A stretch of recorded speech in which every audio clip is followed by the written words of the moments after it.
Hey, welcome to Travel Tuesday Happy Hour, where we interview dope people doing dope things with one thing in common, the love for travel. We have a great guest lined up. Grab a drink. Stay tuned.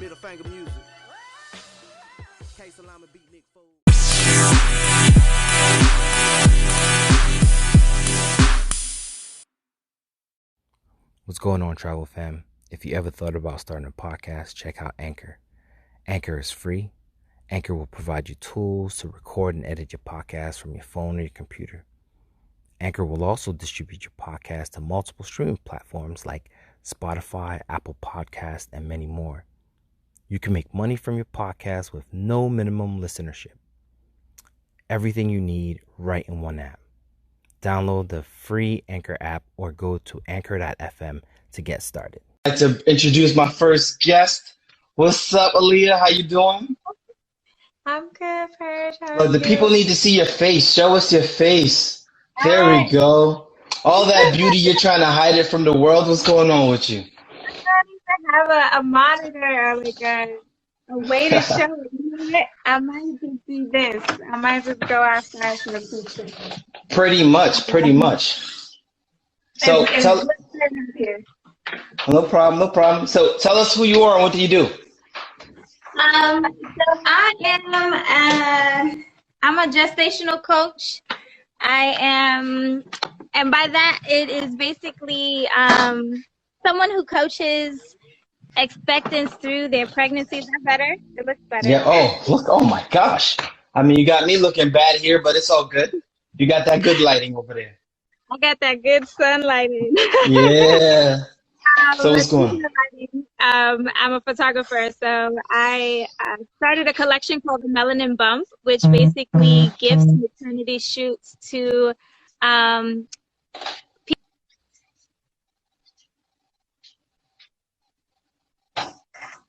basically, make sure they look amazing, they enjoy their experience as a gestational, and as an expectant, someone who's pregnant. And then I am a personal chef, inner fat kid chef. I love cooking. Okay. And as of late, my role is a virtual community organizer where I'm organizing a group of DJs to give them a platform to work together and to work with me, the yoga teacher. So with Yoga with Alleah, we have a DJ yoga series happening every day, a different DJ, different genre. And yeah, like doing a lot. And I'm a mompreneur, so taking care of a little one while doing all of this. doing it all. So everybody, common denominator is everybody loves to travel. So tell us what got you to traveling initially. The world was too big. I mean, I was in New York, and then I went to Jamaica in 2006, and I was like, there's got to be more to this. And then I didn't travel again until 2008 to Barbados. And I said, okay, I'll try this again. And then in 2014, I scheduled a 51-day trip to Southeast Asia. And it was a solo-cation. I didn't know that as a G7 country, you only have 30 days. So I was like, oh, I've got to leave. So I don't get a fine. And then I left Thailand. And then I went to Cambodia. And I was like, you know what? I have to do this again. And so that same year, 2015, I went back to Thailand. But that next time I went to Vietnam. And then, I've gotten 24 countries under my belt. And I'm presently not in the States. Oh, where you hailing from? I'm in Canada. Oh, awesome. Yeah. Okay. So, how has the COVID-19 Rona kind of impacted your life?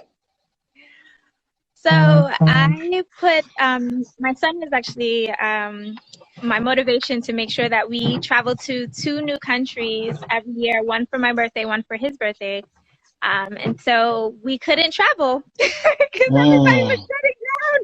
So like Italy was shut down, and I was like, we were planning to go to Germany, and I was like, nope. And then I was like, like planes were, the airlines were talking about they were canceling, and I was like, I guess we're just not going anywhere this year. So yeah, we spent both of our birthdays in Canada, but I'm hoping to kind of catch that up and like go to multiple countries when it opens. But yeah, that's how Corona stopped us from celebrating our lives.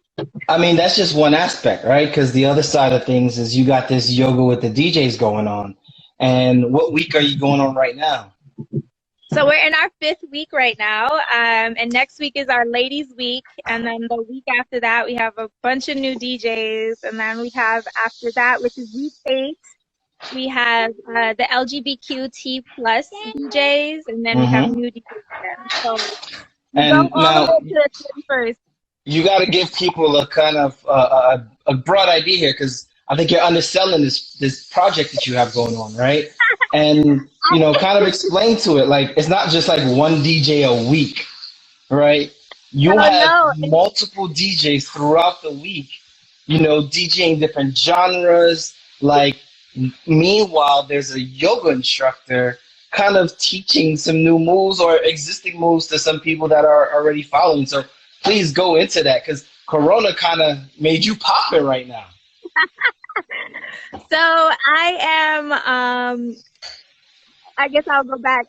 D Nice got on, the set, and I was like, yo, this is hot. Like, I want a live DJ in my bedroom. Matter of fact, I got one. Let me go roll my mat out. And so I rolled my mat out, and I was like, this would be dope if everybody could practice yoga on their mats in their homes to a live DJ. And so I was like, you know what? Let me see if I have DJ friends. So I said, let me ask one. DJ Hear No Evil. And he's like, yeah, let's do it. And then I asked DJ Ace, and I was like, wait, that's 2 days. Maybe I can make a week out of this. And then it turned into like 14 DJs, 21 DJs. Then we had a repeat encore week. And now I'm looking at like 40 DJs, 42 DJs. Now that ain't no small community activism or project now. You know what I mean? That's dope, because I mean, in this time that a lot of people are impacted, you've used your platform to give people an opportunity to either showcase their talent, get a couple tips while they're, DJing at it, you know what I mean? And exposing them to a whole bunch of people that nobody really knew who they were. So, I mean, not to say that nobody knew who they were, but exposing them to your network. Well, and it's also like the other DJs got to know, and they were grateful for the community, because they were talking the same thing and trying to get, their lives viewed. And so we're all networking together, because, we're all offering different genres, and I'm just a platform to bring them all together. And the other day they were just like, I'm really grateful for this community, and I didn't know I needed it, but I'm glad I have it. So I was like, oh my God, this is great. That's what's up. Now you're a little choppy. You're a little choppy, just so you know. Say that again? I said you're a little choppy. Just, it might be that Canadian internet, but I'm not sure exactly what's going on. All right. But go ahead. Can you hear me now? Yeah, I got you. Yeah, you're good. Just don't cover the mic. You're good. So I was saying that we have an event coming up on May 16th. It is called the Live DJ Yogathon. So we have 12 hours of yoga. It's all different teachers, 12 different teachers, 12 different DJs, 12 different genres, 12 different styles of yoga. And they're teachers from all over. So we have, DJs from the West Coast. We got, teachers from the East Coast. And so I'm fortunate enough that I've literally got that booked within a day. And it was really awesome to like see the yoga teachers like, yeah, I want to do that. And I was like, great. That's amazing. At this time, you're able to find at least a silver lining. You know what I mean? And I think, that's kind of why I started this too, right? I think it was an opportunity to take something I was probably doing that wouldn't get a lot of exposure to people. But, I was like, you know what, let's get some of these dope people some exposure. You mentioned solo travel, right? So one of the things that I ask all my guests is to give somebody watching a tip. You know, as a woman solo traveler, there's a lot of people, and I don't want to say a lot. There are people out there that they're hesitant, right? I'm out here by myself. I don't know anybody, and there are concerns around, you know, safety while traveling solo as a woman. You know, what are some tips that you would provide them that could kind of make them feel better about taking that leap? Man, I'm gonna tell you, you are your biggest fear. So that means that you can talk yourself into and out of things very quickly. But if you can have a virtual community. Definitely reach out and find a virtual community of women that are already traveling because they may share tips, you know, amongst themselves. I can recall a time that I was in Vietnam by myself, and they're known for trafficking darker shaded women. And I remember hearing it on a tour that the men don't like competition with other men. And so I said, you know what? If I needed some help, I'm going to go and find a group of men. And that's exactly what happened when I was at a train station. It's like because I paid attention to the communication of the locals, I was, you know, able to secure my safety because I knew where to look and how to get help immediately. So it's definitely, before you travel, you want to learn as much as you can from other people that have traveled there and had experiences. You want to know from other experiences, but also don't fear that every place is unsafe. There are so many countries that get a bad rep, and they're like, don't go. Like Cuba, don't go. It's, Fidel made it so hard, and you go there and they're the friendliest people. So, Yes, I agree. I agree. Try to, hear the truth of, the experience by going and experiencing it yourself, but also be wise to, heed the advice and suggestions from other people who have traveled to that country. And that's not okay. So that's my tip is, listen to the communities that have already traveled, the bloggers that have already written about those places, and then also find a virtual community, find a Facebook group, traveling with Atomics Travels, reach out to the community, that's already been to places that you're interested in going. So. Oh, that's what's up. So you mentioned you're a minimalist. How does that work when you travel, right? Because some of the women that I know, a weekend trip might be a carry-on or a full-out suitcase. So, so when I went to my 51-day trip, I'm thinking I needed to have clothes for every day, not knowing they had laundry services that I could take advantage of. Hold on one second. Jordi, come here. Come. Not knowing they had laundry services, and so I really was like, oh, you know what? This is not enough clothing.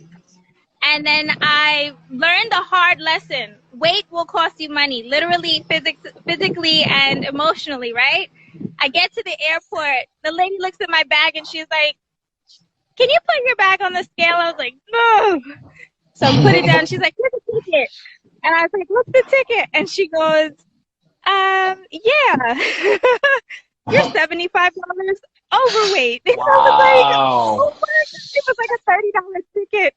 It ended up costing me $125 because of my bag. So from that point on, I was like, if I take a week's worth of clothes, that's still too much. But every country has laundry. Every country has, washer and dryer. You can do your own laundry. You don't need that many outfits. And you can get multiple combinations. So, yeah, interesting. So let the viewers know once again, how can they find you, what you got coming up, and, just leave us with something. So you can find me at Yoga with Alleah. Definitely on Facebook, Instagram, biggest plays. Definitely tune in to the Yoga with Alleah for all the detailed yoga series. Remember to support the creatives. You can all see the creatives on my page. And then, just tune in. Just like me on Instagram, you'll find out information because I'm always posting there. And make sure you guys have happy travels. Reach out to me if you got any questions. I'm definitely a resource. If you want to know which countries I've been to, hit me up, DM me. I'm definitely open for that. All right. Thank you once again for joining. You stay safe out there and keep that little one safe. I know he's running around. So take care. All right. I will. Thank you. I will see you guys later. Bye. All right. Take care. Bye. Another dope conversation. Keep traveling and stay safe. Until next time, peace.